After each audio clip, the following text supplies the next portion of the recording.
Série Profecias Bíblicas.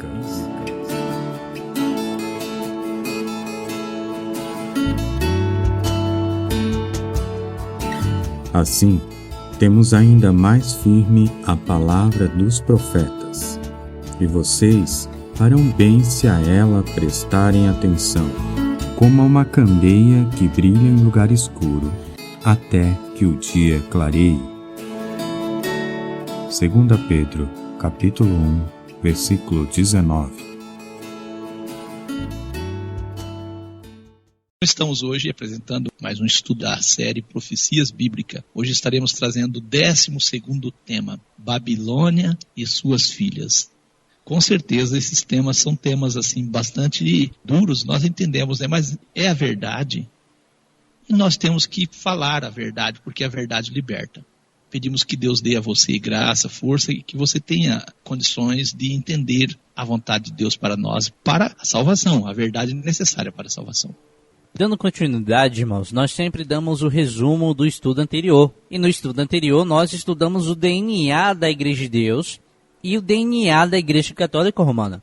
Você entendeu que o DNA é um composto orgânico que contém as instruções genéticas dos seres vivos. É a partir dessas informações contidas no DNA que todas as nossas células se reproduzem e que todas as nossas características herdadas dos ascendentes se manifestam. Assim, nesse estudo, analisamos os dogmas fundamentais da Igreja Romana. E você viu que os mesmos não fazem parte da fé dos patriarcas, profetas, Jesus e os apóstolos.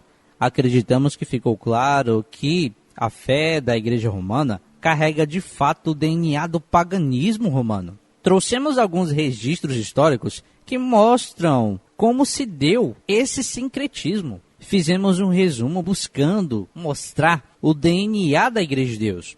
Você teve a oportunidade de conhecer o propósito de Deus em resgatar a terra das mãos do diabo por meio de um descendente da raça humana. Mostramos a promessa de Deus a Abraão, a promessa de Deus a Isaac e Jacó também, a respeito do nascimento de Jesus.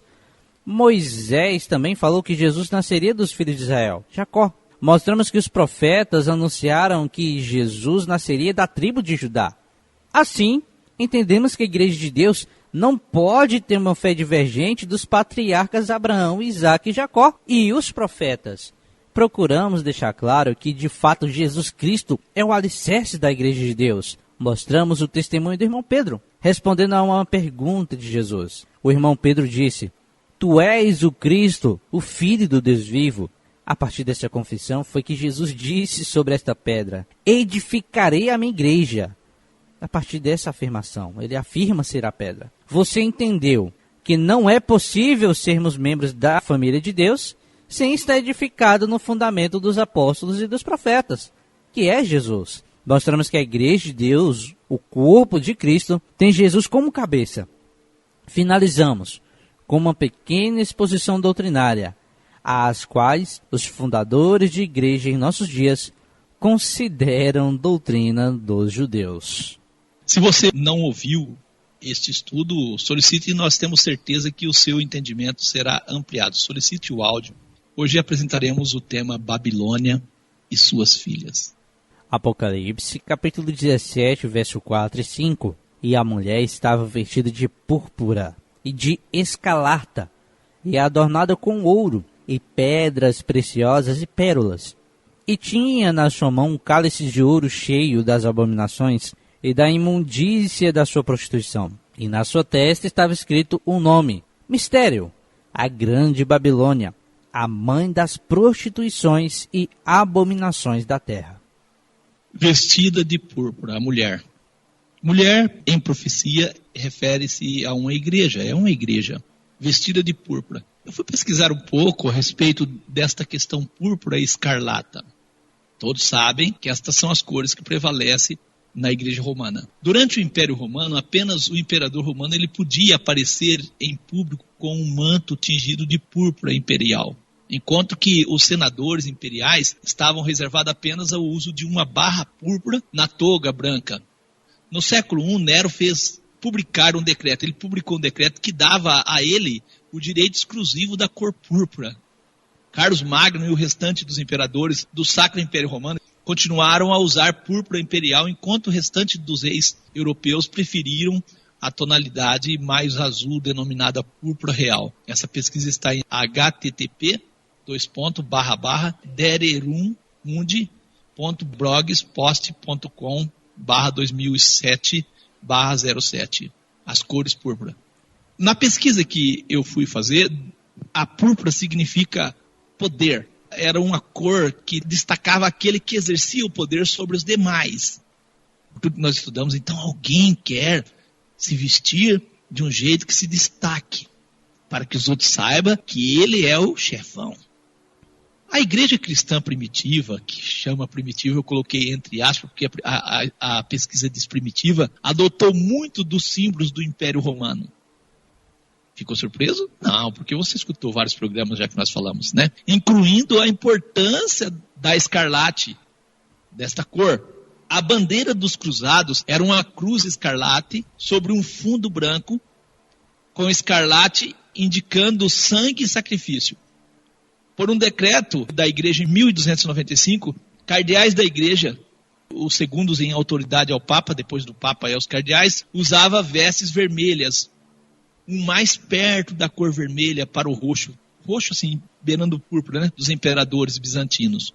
Uma cor proveniente de um murex, né, um tipo de molusco. Isso está em https://pt.kwi/wiki/escarlet color. Apocalipse 17, verso 4. E a mulher estava vestida de púrpura e de escarlata, e tinha na sua mão um cálice de ouro, cheio das abominações e da imundícia da sua prostituição. Para entendermos a profundidade do que Deus revelou ao irmão João, né, ministro Lucas, temos que aprofundar na busca do significado que está presente no texto da palavra abominação. Abominação. Nós lemos Apocalipse 17, 4, e tinha na sua mão um cálice cheio de ouro das abominações e imundícia da sua prostituição.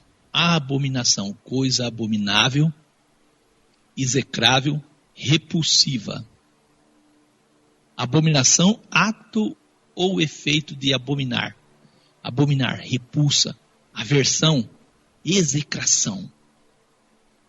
O significado da palavra repulsa? Ato ou efeito de repulsar ou repelir. E o significado da palavra aversão, que também é abominar? Sentimento de repugnância em relação à pessoa ou coisa. Repulsão, antipatia, rancor, ódio. O significado da palavra execração? Ódio profundo ou aversão exacerbada. Nós vamos insistir um pouco mais, trazer aqui o sinônimo das palavras repulsa e aversão. Ojeriza, abominação, antipatia, asca, asco, aversão, enjeitamento, enjoo, enojo, estranhamento, ódio, repelência, repúdio, repugnância, repulsão. E o sinônimo da palavra repulsa no sentido de oposição? Resistência, oposição, objeção, contestação, denegação, divergência, impugnação, negação, negamento, recusa, refutação, rejeição. Ato ou efeito de abominar, nós trouxemos repulsa, aversão, execração. Aversão no sentido de ódio, de antipatia. Rancor, animosidade, antipatia, desafeto, execração, hostilidade, inimizade, malquerença, malquerer, ódio, ojeriza. Palavra semelhante à execração. imprecação, maldição, repulsão, blasfêmia, impropério, paulina, anátema, opróbrio, abominação, antipatia, asco, aversão, desamor, desgosto, desprezo, dificuldade, enjeitamento, enjoo, enojo, entejo, estranhamento, fastio, horror, incha, geriza, malquerença, náusea, nojo, ódio, ojeriza, pavor, raiva, rancor, rechaço, recusa, rejeição, relutação, relutância, repelência, repúdio, repugnância, repugno, repulso, objeção. Esta mulher tinha na sua mão um cálice cheio das abominações da imundícia da sua prostituição. Que terrível, né? Agora vamos ver a palavra oposta à execração. Adoração, amor, bênção, bendição, afeição, afeto, afinidade, amizade, atração, combinação, confraternidade, empatia, fraternidade, identidade, igualdade, inclinação, irmanação, irmandade, simpatia, união, unidade, vinculação, vínculo. Tudo que a igreja romana não quer, e não quer com os antepassados do nosso Senhor Jesus, com o seu povo, com a igreja que ele fundou. A mulher, a igreja romana, tinha um cálice cheio das abominações. Acreditamos que ao pesquisar o significado e sinônimo da palavra abominação, você entendeu do que o cálice dessa igreja estava cheio. O sentido da palavra abominação no texto expressa um sentimento de repulsa, de aversão, de execração à igreja de Deus e ao povo do nosso Deus. Infelizmente, esta é uma verdade, é só pesquisar. Apocalipse 17:4. A mulher estava vestida de púrpura e de escarlata, e tinha na sua mão um cálice de ouro cheio das abominações e da imundícia da sua prostituição. Imundícia, qualidade, estado ou condição de imundo. Ausência de asseio, falta de limpeza, porcaria. Que terrível. Nós estamos consultando o dicionário. O termo prostituição nas escrituras está ligado também à idolatria e abandono das leis de Deus. Lê Ezequiel 36, verso 25, e você vai ver isso. Apocalipse 17, dos versos 4 ao 6. E a mulher, a igreja romana, estava vestida de púrpura e de escarlata, e adornada com ouro, e pedras preciosas, e pérolas, e tinha na sua mão um cálice de ouro cheio das abominações e da imundícia da sua prostituição. E na sua testa estava escrito o nome, mistério, a grande Babilônia, a mãe das prostituições e abominações da terra. E vi que a mulher estava embriagada do sangue dos santos e do sangue das testemunhas de Jesus. E, vendo-a, eu maravilhei-me com grande admiração. Vamos trazer aqui o significado de Babilônia. Babilônia no português nosso e também Babilônia em aramaico. Em aramaico, transliterado aqui, Babel, né? Babel, lembra da Torre de Babel? Em hebraico, né, transliterado aqui também, Bavel, em árabe, Babil. Deu para entender? No português nós falamos Babilônia. No aramaico nós falamos Babel. Em hebraico, Bavel. Em árabe, Babil. E consultando no dicionário, o significado da palavra Babilônia é metrópole construída sem planificação. Exemplo, o antigo bairro virou uma Babilônia. E no sentido figurado, Babel, ausência de ordem, de regras, grande confusão e desordem. E pela história, antiga cidade da região da Mesopotâmia, situada entre os rios Eufrates e Tigre, atualmente constitui o território do Iraque. Babilônia, né, em outro significado ainda dessa pesquisa, é sinônimo de devassidão, confusão, desordem, Babel. Nós temos o protocolo, né, que é o https www.dicio.com.br/Babilônia.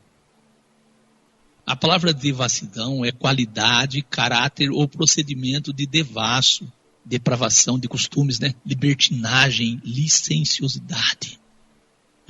Que interessante, né?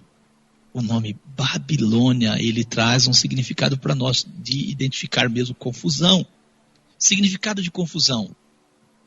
Estado do que é confuso, misturado, desordenado, tumulto, desordem, provocar a confusão numa assembleia, ação de tomar uma pessoa ou uma coisa por outra, confusão de nomes, falta de entendimento, discórdia, briga. www.dicio.com.br/confusão. De fato, o termo Babilônia é bem apropriado para a igreja romana. Olha, a Trindade. A Trindade. Como é que é a Trindade? Como que Deus é três? Não, é mistério. Mistério. Estado do que é confuso. O homem tem uma alma, sim, vai para o purgatório, vai. E quando o homem ainda não tinha nascido, onde estava essa alma? Não sei, isso é mistério também.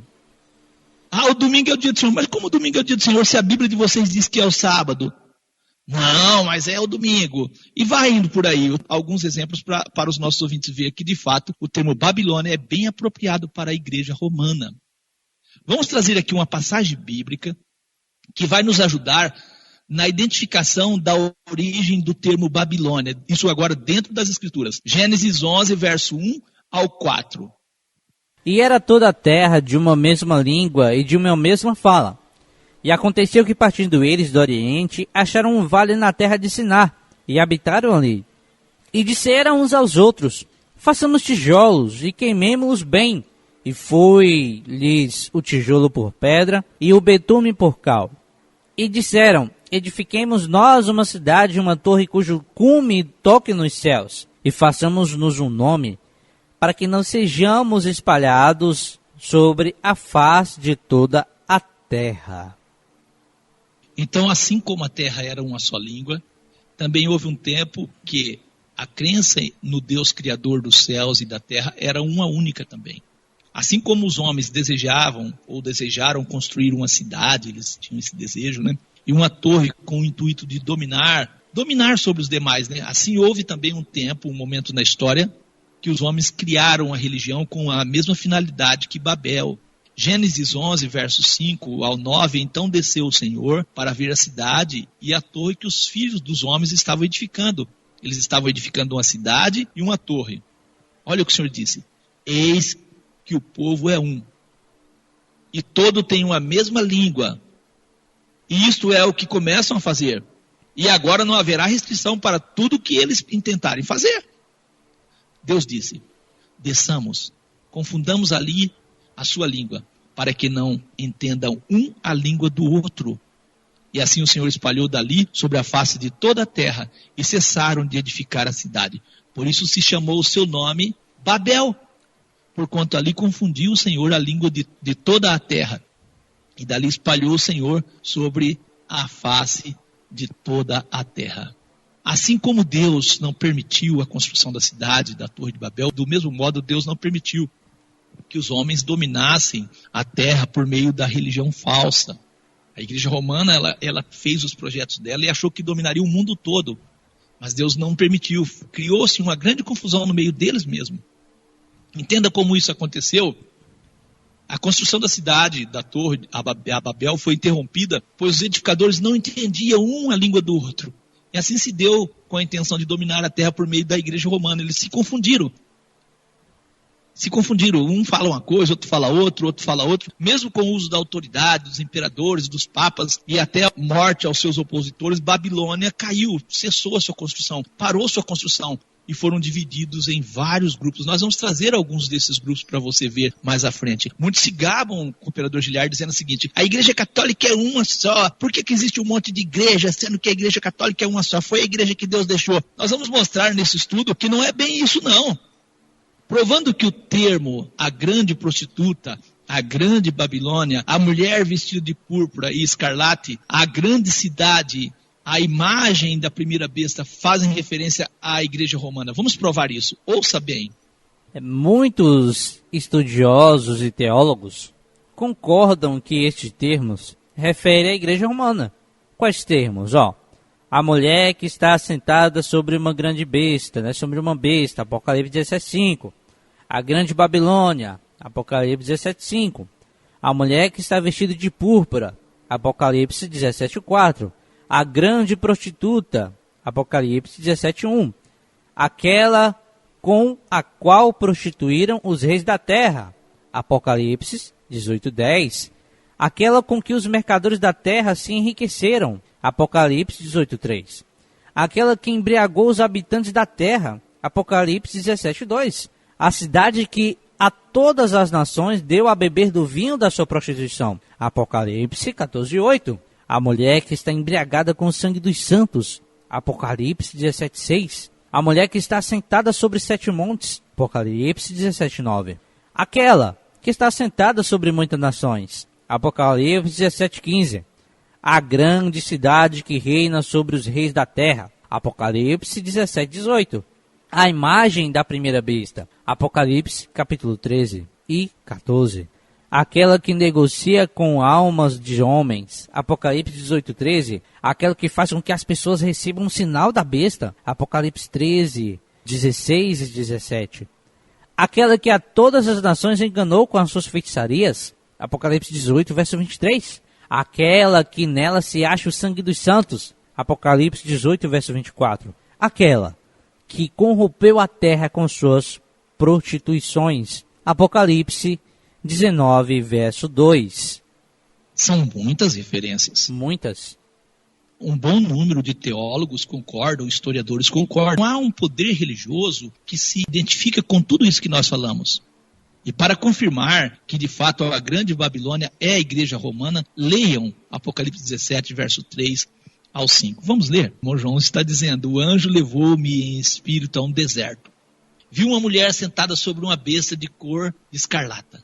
Essa estava cheia de nomes de blasfêmia. Tinha 7 cabeças e 10 chifres. A mulher está sentada sobre essa besta. E a mulher estava vestida de púrpura, de escarlata, adornada com ouro e pedras preciosas e pérolas. E tinha na sua mão um cálice de ouro cheio das abominações e da imundícia da sua prostituição. E na testa dessa mulher estava escrito o nome: Mistério, a grande Babilônia, a mãe das prostituições e abominações da terra. Apocalipse 17, verso 3 ao 5. É uma igreja que se desenvolve a partir do Império Romano, que é esta besta da qual ela dominou, montada, cavalgando sobre uma besta. Apesar de uma boa porcentagem dos crentes concordarem com o que apresentamos a respeito da identidade profética da Igreja Romana, porém os crentes eles não aceitam que a Igreja Romana é mãe e ela tem filhas. Isso as pessoas não conseguem entender, cooperador. E é uma coisa que está escrito e a gente vai estudar. Nós não estamos inventando aqui. A própria profecia que diz que ela é mãe. Isso. Se é mãe é porque tem filhas. Apocalipse 17, verso 4 e 5. E a mulher estava vestida de púrpura e de escarlata, e adornada com ouro e pedras preciosas, e pérolas, e tinha na sua mão um cálice de ouro, cheio das abominações e da imundícia da sua prostituição. Repito, prostituição. E na sua testa estava escrito o nome, mistério, a grande Babilônia, a mãe das prostituições. Esse nome tem um grande significado para esse contexto. A mãe das prostituições e abominações da terra. Ouça o que diz o ex-papa Bento XVI. A Igreja Católica é a mãe de todas as igrejas cristãs.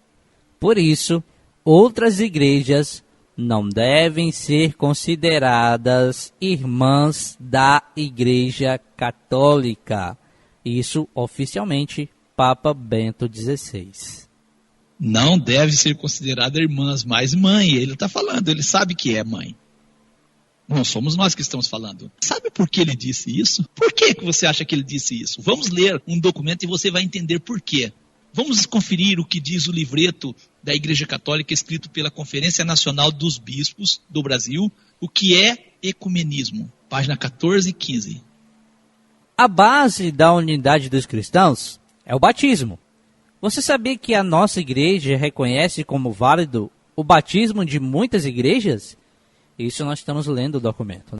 Se realizarem o rito corretamente, não é possível fazer uma lista de todas as igrejas em que consideramos ou não válido o batismo. Mas, em geral, há 3 exigências para o reconhecimento do batismo. Quais são as exigências? Que seja feito com água, que a igreja que batiza manifeste a fé na Trindade e batize em nome do Pai, do Filho e do Espírito Santo, e que haja honesta intenção de inserir o batizado na igreja de Cristo. Essa, ministro Lucas, são as 3 exigências da mãe para reconhecimento das igrejas serem suas filhas, né? É muito triste isso, mas é uma verdade. É verdade. Nós não estamos inventando nada aqui. O guia ecumênico da CNBB, Conferência Nacional dos Bispos no Brasil, dá pista acerca do reconhecimento de quais igrejas protestantes e de outras confissões religiosas no Brasil que utilizam os elementos capazes de tornar válido o batismo. Olha o que eles dizem. No batismo da maioria das igrejas protestantes estão presentes o quê? Os 4 elementos. Por isso são válidos.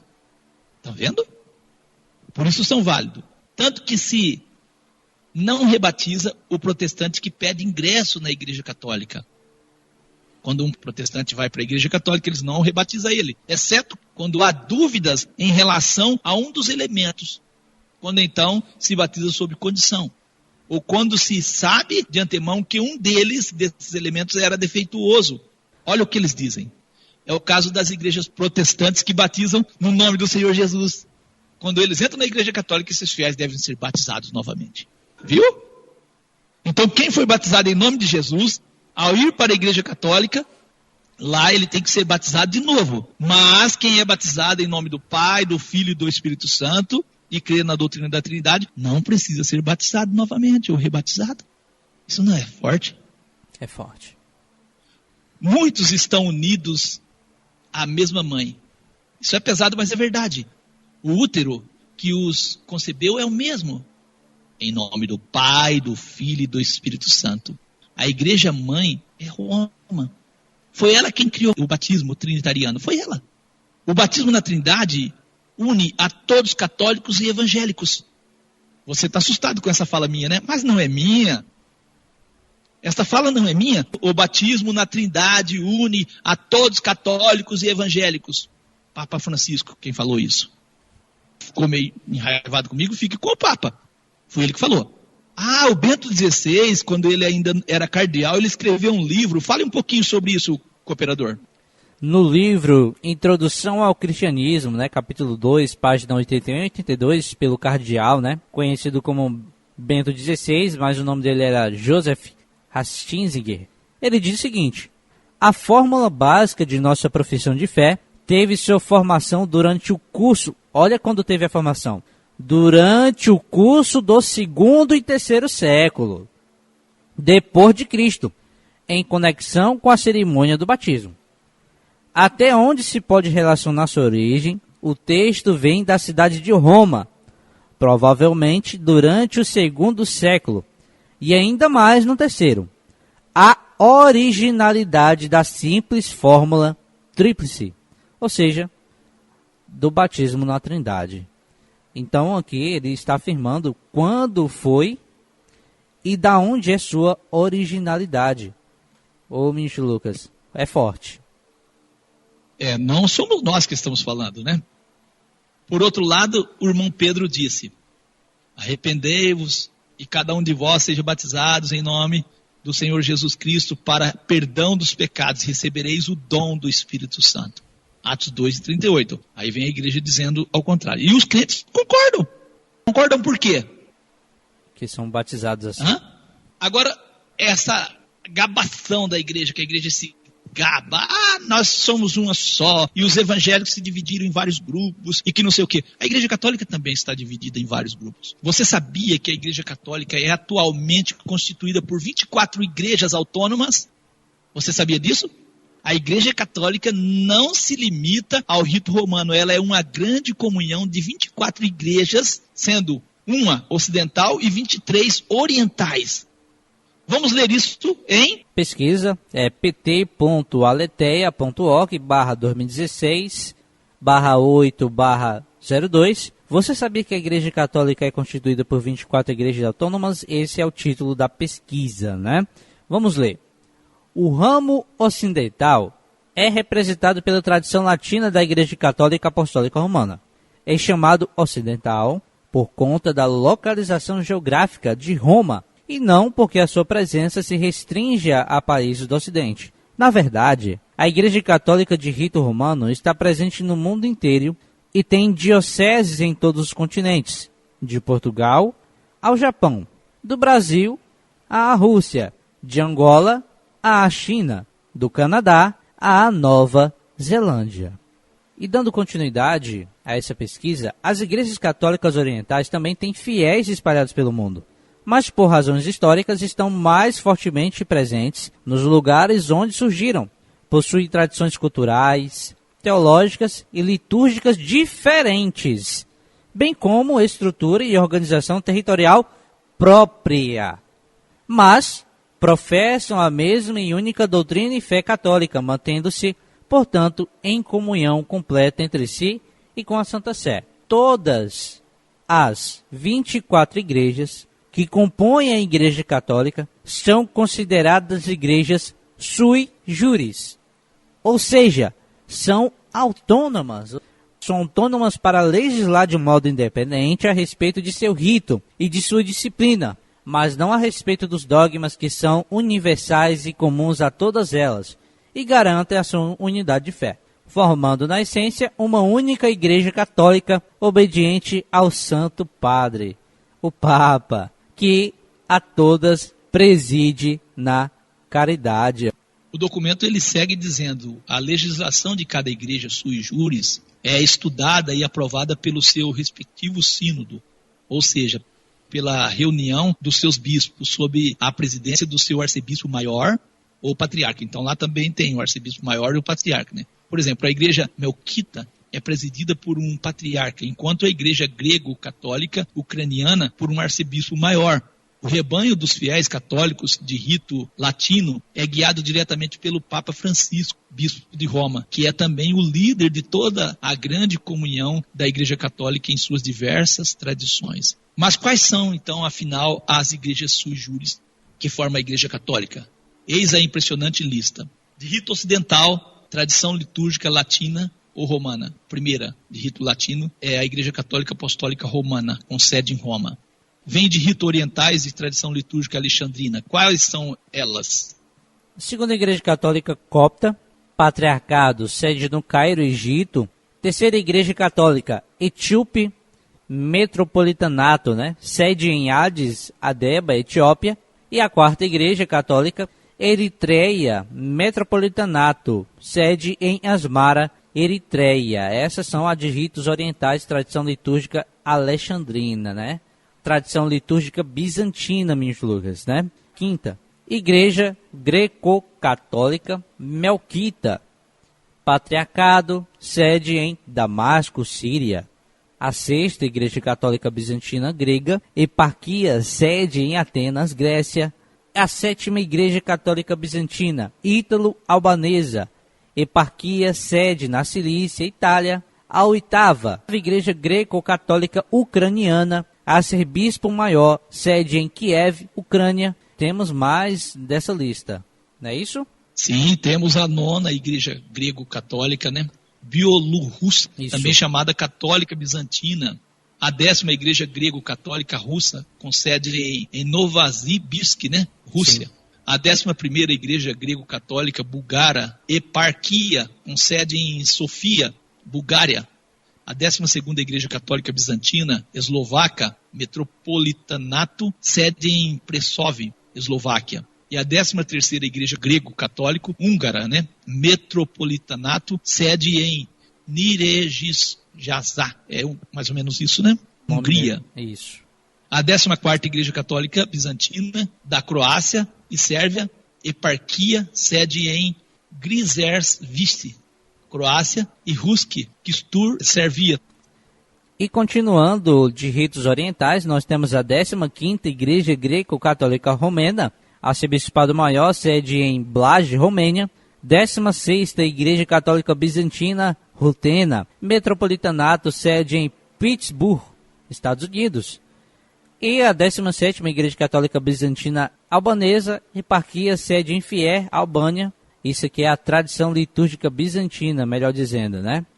E a 18ª Igreja Greco-Católica Macedônica, Exarcado ou Exarquia, sede em Escópia, Macedônia. E a lista, para continuar essa divisão, nós temos a tradição litúrgica armênia, a 19ª Igreja Católica Armênia, Patriarcado, sede em Beirute, Líbano.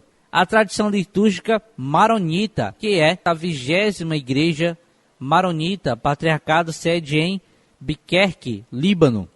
A tradição litúrgica antioquena ou siríaca ocidental, 21ª Igreja, Igreja Católica Siríaca, Patriarcado, sede em Beirute, Líbano. 22ª Igreja Católica Siromalanka, Arcebispado Maior, sede em Trivandrum, Índia.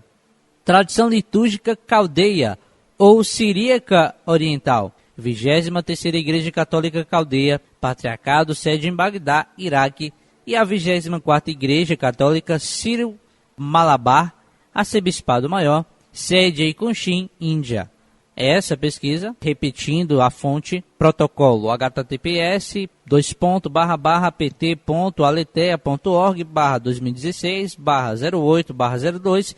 Você sabia que a Igreja Católica é constituída por 24 igrejas autônomas? Esse é o título da pesquisa. Você sabia? É uma pesquisa interessante. É a Grande Babilônia. Você sabe por que a Igreja Católica Romana aceita estas igrejas como parte dela? Vamos mostrar por quê. Com referência aos africanos, é um documento que nós vamos trazer aqui, já que aplicam um costume próprio deles, a saber, de rebatizarem, foi decidido que se alguém vem para a igreja procedentes de uma heresia, deve-se interrogá-lo sobre o símbolo da fé. Tem que interrogar a pessoa sobre o símbolo da fé. Você sabe o que é o símbolo da fé, né? A doutrina da Trindade. E se constatar que foi batizado no Pai, no Filho e no Espírito Santo, imponha-se-lhe então somente a mão para que receba o Espírito Santo. Se as perguntas demonstrarem que não conhece esta Trindade, aí sim ele tem que ser batizado. Primeiro sínodo de Arles, cano 9, iniciado em 1/8/314, sob o pontificado do Papa Silvestre. Você notou por que eles aceitam? Porque eles têm o símbolo da fé. Lembra que nós falávamos de sinal nos outros programas? Eles têm o símbolo da fé. Confira o que diz o livro da Igreja Católica titulado Ecumenismo, conteúdo de catequese de Terezinha Mota Lima da Cruz. No capítulo 5, o que já nos une é o tema do capítulo 5. Olha o que diz. Além das declarações oficiais da igreja e desse batismo comum que nos une. Batismo comum que nos une. Capítulo 9 do mesmo livro diz: é claro que nossa comunhão com os cristãos de outras igrejas é maior. Estamos unidos pelo batismo. Porque o batismo obedece aos concílios da igreja romana. A autoridade do Papa, a autoridade do batismo que a igreja de Deus faz, tem a autoridade de Cristo, do nosso Senhor Jesus. Mas lá tem a autoridade do Senhor Papa. Palavras minhas essas. O capítulo 4 do mesmo livro diz: a unidade que vem do batismo. Este é o tema desse capítulo. Respondendo a uma pergunta diz: parece que temos sim.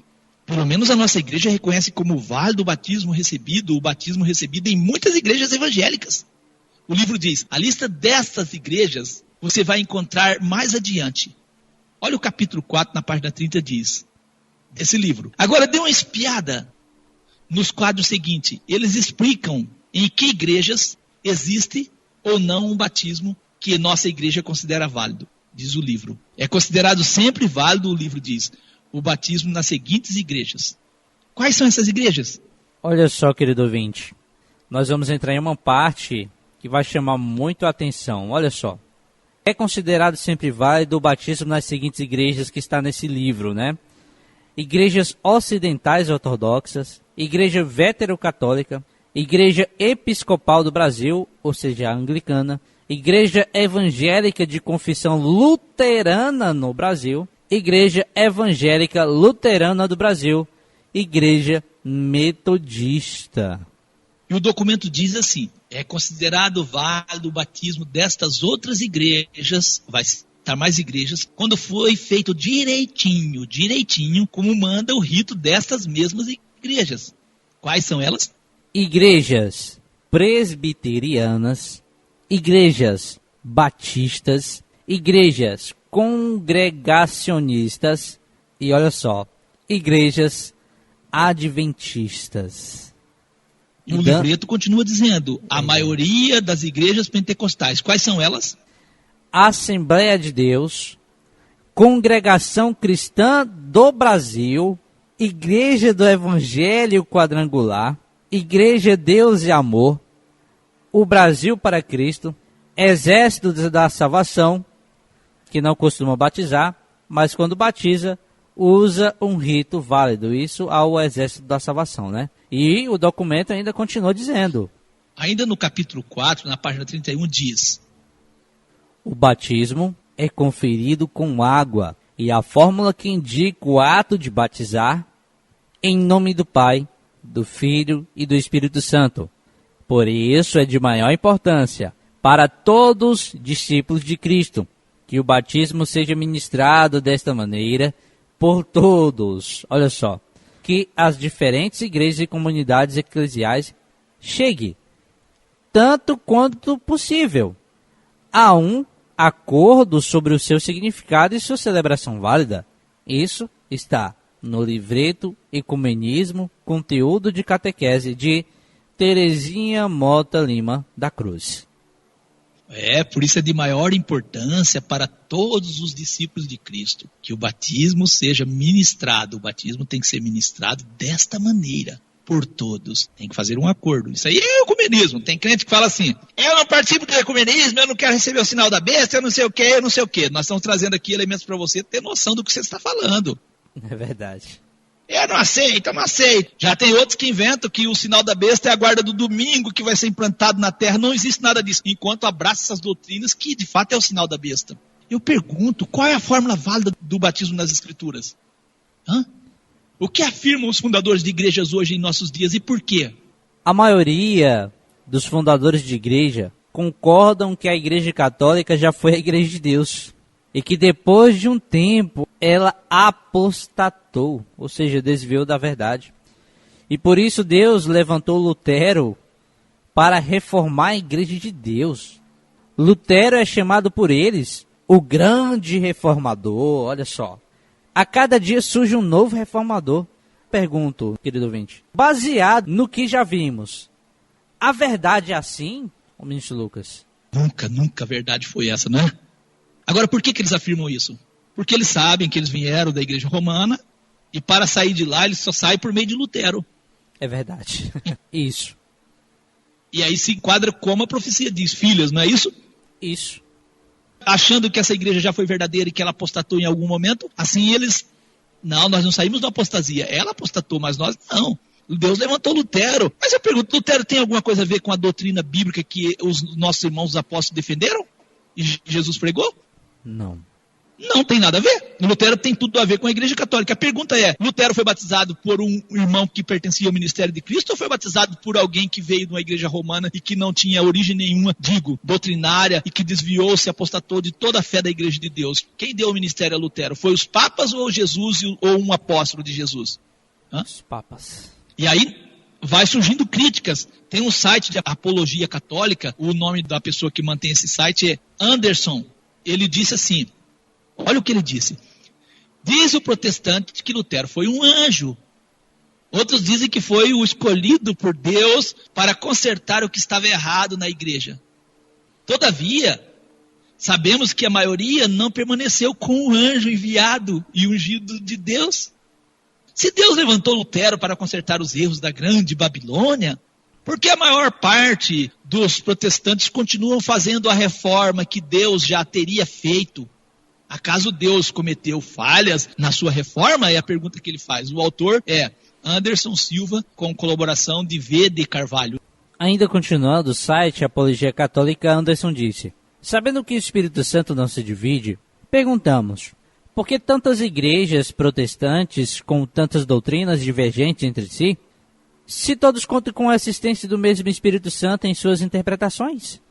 É possível que o Espírito Santo ensine a alguns o batismo e a outros não?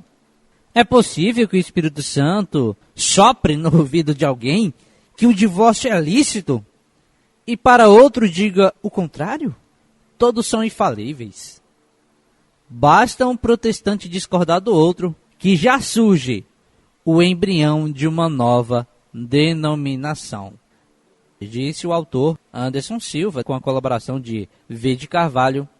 É triste, mas é uma verdade, ministro Lucas. Algumas vezes Lutero atacou os pregadores não autorizados dos anabatistas, a quem ele, com desprezo, chamou de pregadores dos valados. Os anabatistas eram aqueles que rebatizavam as pessoas. Lutero nunca quis abrir mão do seu batismo, então ele brigava com aqueles que queriam rebatizar. E era o caso dos anabatistas. Ele chamava eles de pregadores dos valados. Geralmente se fala que os reformadores introduziram a liberdade religiosa. Mas os fatos demonstram que isto estava longe da verdade. Eles perseguiam a todos os que não estivessem de acordo com eles. Lutero, inclusive, insultava a outros reformadores que não estavam de acordo com ele. Fonte, livro, são todos os cristãos, católicos ou protestantes? É muito comum dizer que Lutero inaugurou o direito à livre investigação. Nada está mais longe da verdade. Ele falou a respeito disso como uma razão para abandonar as tradições da Igreja Católica, mas tudo possível para trazer uma completa sujeição à irrefutável Bíblia da forma como ele a interpretou. Daqui a pouco nós vamos falar a fonte. De modo que ele instituiu o Papa na página escrita, no lugar de um Papa de carne e sangue. Além disso, visto que ele constitui a si mesmo como o intérprete autoritário da Bíblia, ele praticamente proclamou-se infalível. Um dos contemporâneos de Lutero, Sebastian Frank, escreveu com um tom triste. O que ele escreveu? Entre aspas, até mesmo debaixo do domínio papal, tinha-se mais liberdade do que agora, disse um dos contemporâneos de Lutero, Sebastian Frank. Olha só, esta intolerância tirânica tampouco limitou-se a Lutero. Isso está em Stoddard, J.L. Rebuilding a Lost Faith, reedificando uma fé perdida, página 97 e 98. Olha só, ministro Lucas, Lutero saiu, mas ele mesmo se tornou outro Papa. Esta intolerância tirânica tampouco se limitou a Lutero. Olha só, todos os reformadores famosos a exibiram, desde João Calvino, que fez queimar na fogueira Servet, seu adversário teológico. Nós estamos vendo a intolerância, né? Depois ali, que disseram que Lutero era um anjo reformador. Olha só, até Eurico Zwinglio, que obrigou o seu antigo amigo, Ruby Meyer, a renunciar à sua doutrina e à sua firmeza de consciência debaixo de tortura e ameaça de morte, distante de restaurar o sacerdócio de todos os crentes e instituir uma nova liberdade religiosa.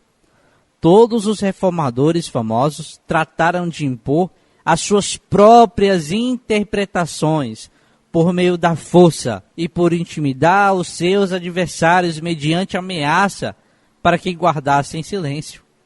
Essa situação desafortunada trouxe como resultado grandes ondas de perseguição e guerras civis devastadoras.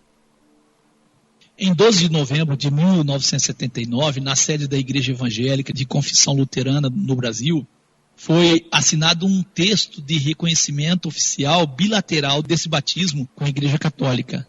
a Igreja Luterana e a Igreja Católica, conforme o comunicado mensal da CNBB de abril de 1979 e comunicado mensal CNBB de novembro de 1979, conforme anexo 1 desse trabalho, né? No mesmo dia e local foi assinado um texto de acordo entre a Igreja Católica e a Igreja Episcopal do Brasil, a Igreja Luterana. Os comunicados mensais já citados acresce notar que a Igreja Católica considera os itens necessários para a validade do batismo. Vamos ver? Quanto à forma, o batismo deve ser por imersão, infusão ou aspersão. Então não tem problema mais. Pode ser por imersão, infusão ou aspersão. E com a fórmula trinitária.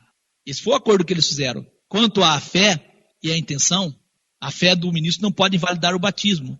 Quanto à intenção, deve-se considerar suficiente a intenção do ministro. Basta querer fazer o que fazem os cristãos. Caminho para a Unidade Cristã, Igreja Católica, a Arquidiocese de São Paulo, Paulinas, no ano 1987, página 301. E a editora desse livro é Paulinas. Olha, não pode questionar a fé de quem faz o batismo, mas se ele fez em nome do Senhor Jesus, aí questiona a fé, não é isso, cooperador? Infelizmente é isso, Mr. Lucas. A Enciclopédia Católica, volume 8, olha o que diz esta enciclopédia. Justino Mártir foi um dos primeiros padres da Igreja Católica Romana que ajudou a modificar o antigo batismo em nome de Jesus Cristo para os títulos Pai, Filho e Espírito Santo. Você acha que é correto fundar igrejas? Você já entendeu que a Igreja de Deus já foi fundada? Entendeu isso? Você percebeu que a reforma foi um movimento contra a Igreja de Deus? Isso explica o comportamento da grande maioria dos crentes quando conhecem a fé da Igreja de Deus. Eles ficam nervosos, bravos. Os movimentos que existem hoje são ramos do catolicismo e do protestantismo. Vamos mostrar como se formaram as igrejas que conhecemos hoje. Este documento que nós vamos trazer é a revista Veja, de 16 de maio de 1990. Esta traz uma árvore genealógica e o título dessa matéria é Os Caminhos da Fé Cristã. Uma árvore grande ali com raiz e tronco, que é o catolicismo, né? Isso, então ela é a raiz. E assim nós vemos que a árvore ela continua e dá os seus galhos, né? Como uma árvore genealógica. Então do catolicismo saiu 4 galhos. Quais são eles? Os ortodoxos, o calvinismo, os anglicanos e os luteranos. Então o catolicismo é a base e depois saiu esses 4 grupos. Aí do calvinismo sai quem? Os anabatistas, não é isso? Isso. Sai os presbiterianos, né? O adventismo, né? Do metodismo. E vai saindo igrejas, vai saindo, nós vamos falar, vai uma ligada à outra, não é assim? Isso. Uma vai saindo da outra, né? Isso. Vale salientar, ministro Lucas, que tem a data, tem o texto da sua fundação e ainda mais, não fomos nós que fizemos, foi a revista Veja, de 16 de maio de 1990. E o título dessa matéria é Os Caminhos da Fé Cristã. Olha só. E diz assim, a base doutrinária do cristianismo se pulverizou em um punhado de igrejas católicas e evangélicas num fenômeno semelhante à divisão que ocorreu com o islamismo e budismo. Deus fala por boca do profeta Ezequiel no capítulo 16, verso 44. Eis que todo o que usa de provérbios usará contra ti este provérbio, dizendo, tal mãe, tal filha. Bastante atenção no que nós vamos trazer aqui agora. A mulher estava vestida de púrpura, de escarlata, adornada de ouro, com pedra preciosa, tá? Tinha na sua mão um cálice cheio da abominação, da imundícia da sua prostituição. E na testa estava escrito, na testa dela, um nome, mistério, a grande Babilônia é a mãe das prostituições e abominações da terra. Apocalipse 17, verso 4 e 5. Nós já lemos Ezequiel 16, verso 44. Eis que todo o que usa de provérbio usará contra ti este provérbio, dizendo, tal mãe, tal filha. No manual que contém todas as regras sobre o ecumenismo, na encíclica Unitatis Redintegratio, o Papa confirma que o batismo da Igreja Adventista e de outras igrejas protestantes que batizam em nome da Trindade são válidos, ecumenicamente falando, e que não precisam ser rebatizadas pessoas que vierem a ser ou se tornar católico um dia. Isso está no documento Diretório para Aplicação dos Princípios e Normas sobre Ecumenismo, página 196, edição de 1994. O livreto Haverá um Rebanho, página 251 e 252, edição Loyola, de 1989, diz o quê? Diversas igrejas batizam sem dúvida validamente por esta razão. Um cristão batizado numa delas não pode ser rebatizado, nem sequer sob condição. Consequentemente, as certidões de batismo delas valem para nós, como se fossem certidões da Igreja Católica. São elas: igrejas orientais, episcopais do Brasil, luteranas, metodistas, presbiterianas, congregacionais, batistas e, pode aí sortir até um susto para alguns, adventistas. Isso está no documento Diretório para Aplicação dos Princípios e Normas sobre Ecumenismo, página 196, edição de 1994. O Catecismo Católico, na página 354, no inciso 1278, diz: o rito essencial do batismo consiste em mergulhar na água o candidato e derramar água sobre a sua cabeça, pronunciando a invocação da Santíssima Trindade, isto é, do Pai, do Filho e do Espírito Santo. Quando nós falamos que as pessoas invocam em nome do Pai, do Filho e do Espírito Santo, estão invocando a Trindade, as pessoas dizem que não somos nós que estamos falando isso. É o Catecismo da Igreja Católica. A Bíblia de Jerusalém é uma publicação da Igreja Católica, uma tradução da Igreja Católica. Falando de Mateus 28 e 19, ela diz que essa forma, Mateus 28 e 19, foi mudada posteriormente. Isso está no rodapé da Bíblia Católica, na letra C. É possível que em sua forma precisa, essa fórmula de Mateus 28 e 19 reflita a influência do uso litúrgico posteriormente fixado na comunidade primitiva. Sabe-se que o livro dos Atos fala em batizar em nome de Jesus. Mais tarde deve ter sido estabelecida a associação do batizado em nome das três pessoas da Trindade. Quem está estudando conosco está vendo que os apóstolos não fizeram essa mudança. Agora, bastante atenção a um gráfico que vamos apresentar. Esse gráfico que nós vamos apresentar é da Igreja Adventista do Sétimo Dia. O livro é o livro Segue-me. Eles mostram que eles são ramos do catolicismo. Eles não querem reconhecer a Igreja de Deus e admitem a existência de uma igreja antes da católica, que eles não querem reconhecer como Igreja de Deus. Reconhece como cristianismo apostólico. E deixa claro que eles não têm ligação nenhuma com essa igreja apostólica. Os adventistas aceitam Lutero como reformador. Dizem que as outras igrejas são filhos do catolicismo. E eu pergunto, e eles, não são? Por que a Igreja Católica considera o batismo da maioria das igrejas dos nossos dias válido? Por quê? O gráfico começa assim. Se você quiser, pode pedir para nós depois, nós passamos para você. Eles fazem um gráfico com vários círculos e o nome de cada igreja e elas vão saindo uma da outra. Então está a igreja, cristianismo apostólico. Ali. Depois do cristianismo apostólico, os adventistas dizem que saiu o catolicismo. Do catolicismo sai o protestantismo. Do protestantismo saem os anglicanos, calvinismos, os luteranos. Está aqui, saindo da Igreja Católica. Vem puritanos, episcopais, os separatistas, os quáqueres, metodistas, igrejas americanas e os adventistas. Então os próprios adventistas admitem que eles não vieram da Igreja Apostólica, mas que vieram do catolicismo. E essa é a verdade. Vamos fazer aqui algumas considerações. Igreja dos Apóstolos, primeiro século. Século III e século IV. Concílios aprovam a santificação do domingo e a proibição de judaizar, ou seja, guardar o sábado, segundo eles, O Filho de Deus, Jesus Cristo, passa a ser equiparado ao Pai. Os dois são Deus, mudando apenas a função. O Espírito do Pai passa a ser uma terceira pessoa. Isso no século III e século IV. Aí acontece a divisão. Uma parte da igreja perseguida nas montanhas e deserto, por toda a Idade Média, Preserva a doutrina oriunda do judaísmo, como nós falamos do DNA, lembra? Ensinado pelos profetas e Jesus e os seus apóstolos. Outra parte da igreja se torna secular, passa a exercer grande poder político na Idade Média, não é isso? Formando a igreja romana, não é isso? Isso. Aí acontece de novo a divisão.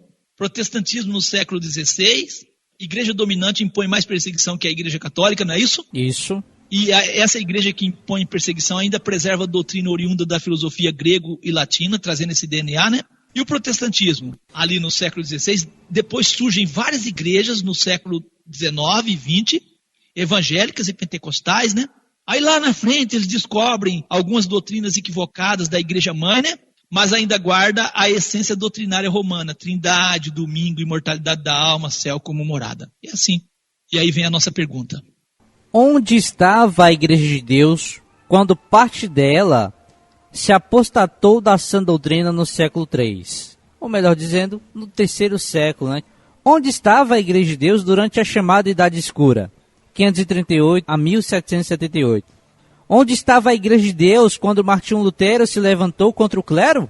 E continuamos as perguntas. Onde estava a Igreja de Deus quando surgiram os grandes movimentos religiosos? Calvinismo, luteranismo, anglicanismo? Onde estava a Igreja de Deus quando surgiram as grandes igrejas? Batista, anglicana, metodista, presbiterianas, pentecostais? Responda para nós, ministro Lucas. Deus preservou a sua igreja desde o primeiro século. Pequenos grupos de adoradores que cultuavam seu Deus nas montanhas, nas cavernas, guardando e preservando, perseverando ali a doutrina pura, não misturada. Aí no século XIX, movimentos que saíram da Reforma Protestante surgem como porta-bandeiras da verdade. Jesus diz, as portas do inferno nunca prevalecerão. Quando alguns descobriram que Deus é um e não três, alguns descobriram que Deus é um e não três. Então eles recusaram a teoria dos três em um da Trindade. Já existia um povo que cria assim. Já existia. Quando alguns descobriram que o sábado deveria ser guardado como mandamento de Deus, já existia um povo que assim o fazia. Quando surgiu um movimento dizendo que as mulheres deveriam usar o véu nos cultos, bem antes já existia um povo que fazia assim. Agora a questão é, quando te perguntam sobre a origem da sua igreja, você aponta para algum momento do século XVIII, XIX, XX, ou aponta para a época dos apóstolos? Você prefere fazer igual os adventistas, que reconhecem que existia uma igreja apostólica, mas que admitem ser parte de uma igreja que vem de Roma? Que Deus te abençoe. Ouça o que Jesus disse da igreja que foi fundada nele, a igreja de Deus. E as portas do inferno não prevalecerão contra ela. Mateus 16, verso 18, na parte B. Que ele mesmo estaria com ela, Mateus 28, verso 20. Que ela seria protegida, nós encontramos na profecia, durante a perseguição dos 1260 anos, Apocalipse 12, versos 6 e 14. Que ela voltaria a profetizar a povos, nações e língua, Apocalipse 10, verso 11. A igreja que Jesus fundou nunca deixou de existir. Nos perdoe se algumas palavras que nós falamos foram pesadas, mas é a verdade. Que Deus te abençoe em nome de Jesus. Graças a Deus, graças a Deus. Eu aprendi bastante. E você, querido ouvinte, também aprendeu? Esse tema, ministro Lucas elucidou e deixou bastante claro a Babilônia e suas filhas. E eu passo a oportunidade para o ministro Lucas. Fique à vontade, ministro. Vamos orar então em nome de Jesus, né? Querido e eterno Pai, graças te damos por tua palavra. Senhor, rogamos a tua misericórdia, o teu favor sobre cada um de nós. Sabemos que a palavra que nós trouxemos hoje é uma palavra dura, aparenta ser dura, mas é um remédio. Lembro aqui do nosso tempo de infância, quando nós recusávamos tomar certos tipos de remédio, e a nossa mãe dizia que era para o nosso bem, e assim sempre nós, naquele tempo, não tínhamos essa consciência, mas depois entendemos que de fato era para o nosso bem. Assim nós sabemos que o que nós estamos falando aqui hoje pode ser interpretado como algo assim amargo, algo que não é de fácil digestão, mas é verdade. E um dia nós fomos impactados também por esta palavra. E o Senhor, por meio do teu Espírito, nos guiou por caminhos corretos. E assim nós agradecemos ao Senhor. Pedimos que o Senhor possa orientar os corações sinceros, para que possam seguir nos caminhos, nas pisadas, nos caminhos daqueles que andaram, daqueles que deram e que regaram essa fé com o seu próprio sangue. Que o Senhor possa conceder a nós que venhamos ter força, coragem de romper com o sistema mundano que domina os homens por meio de uma religião falsa. Tenha misericórdia de cada um de nós. Dê a nós sinceridade, humildade. Que não venhamos nos colocar com arrogância. Que as nossas palavras não venham a ser entendidas como palavras de autoritarismo ou arrogância sobre os demais. Dê a nós da orientação do teu Espírito, da tua paz, para que possamos assim levar a tua palavra aos demais corações. Eu oro por este ouvinte, que nesse momento se encontra confuso, que se encontra assim muitas vezes sem saber o rumo. Que o Senhor possa dar direção espiritual para ele, que ele possa encontrar as orientações, não de nós, mas da tua palavra. O objetivo deste programa é despertar as pessoas para a tua palavra, ó Pai. Nós agradecemos ao Senhor, oramos por cada pedido de oração. estenda suas mãos sobre todos, agraciando, dando força, graça e paz. Sabemos, ó Eterno, que a tua palavra diz: caiu Babilônia, e a tua palavra diz: sai dela, povo meu. Então, Senhor, tem gente sincera nesse meio, e o conselho da tua palavra é: sai dela. Senhor, tem misericórdia de nós, nos auxilia. Auxilia cada ouvinte para que possa entender o teu querer e a tua vontade. Agradecemos por mais um programa e rogamos a tua misericórdia, o teu favor infinito sobre nós. Continue nos abençoando, nos fortalecendo, dando a nós graça, força, para que possamos encontrar em Ti a segurança que nós precisamos para a nossa fé, e que venhamos professar essa fé que uma vez foi dada aos santos. Nós agradecemos no nome poderoso do nosso Senhor e Salvador Jesus o Cristo, e oramos por cada pedido de oração no nome santo de Jesus. Dê aquilo que cada um necessita pelo Teu poder santo, de acordo com Tua vontade. Agradecemos por mais um programa no nome poderoso de Jesus o Cristo. Amém. Amém. Paz seja convosco. Amém. Encerramos o programa à luz das Escrituras em nome do Senhor Jesus.